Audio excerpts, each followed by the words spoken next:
started getting a lot of questions from young males about pornography and masturbation. They were asking whether or not masturbation was bad. They were asking whether or not masturbation with ejaculation was particularly bad. Men who observe sex, so I guess this would be observing pornography, will have slight increases in testosterone during the observation. These people actually were willing to have blood draws taken while watching pornography. They had increases in testosterone that were very modest, of about 10%. Whereas when people participated in sex, they actually did this study where people had blood draws and they had real sex with their partners, and they had 70% increases in testosterone.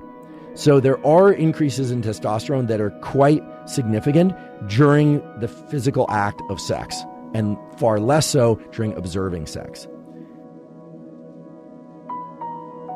I personally think that porn and the availability of porn is a real detriment to the developing brain, especially to the developing brain. Yeah. It's also anxiety-less compared to dating and relationships where people are vulnerable on both sides and have to negotiate things like, consent and timing and, and communication and all the things that are really hard to do but are essential to do.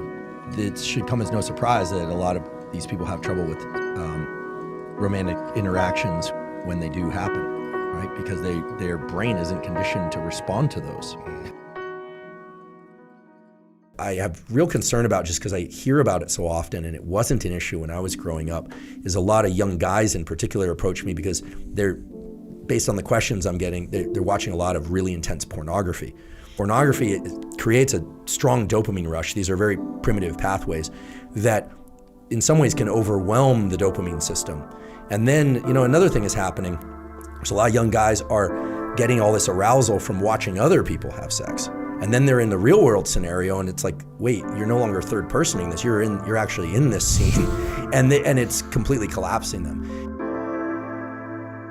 So here's a question, if you're seeking sexual release through pornography and you go through the whole cycle and you get a prolactin release, do you bond with yourself? So this is very interesting. The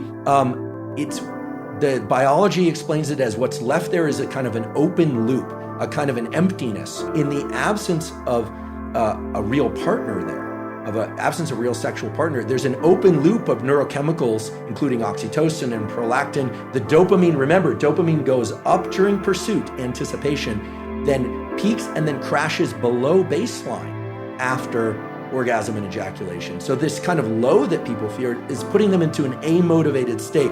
We can think of this, if I were to kind of expand on it, would be, it's this kind of neurochemical, psychological equivalent of making your home environment filthy for a while, not actually putting you into this positive amplification of dopamine. So it depletes the dopamine system.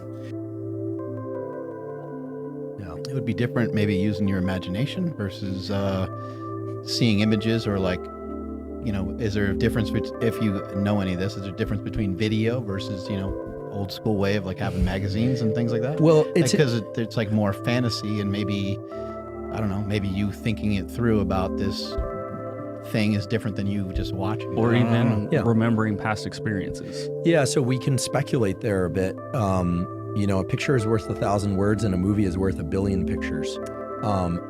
When it comes to the impact that it has on your nervous system. That's a bar. Exactly. Pornography is a serious issue.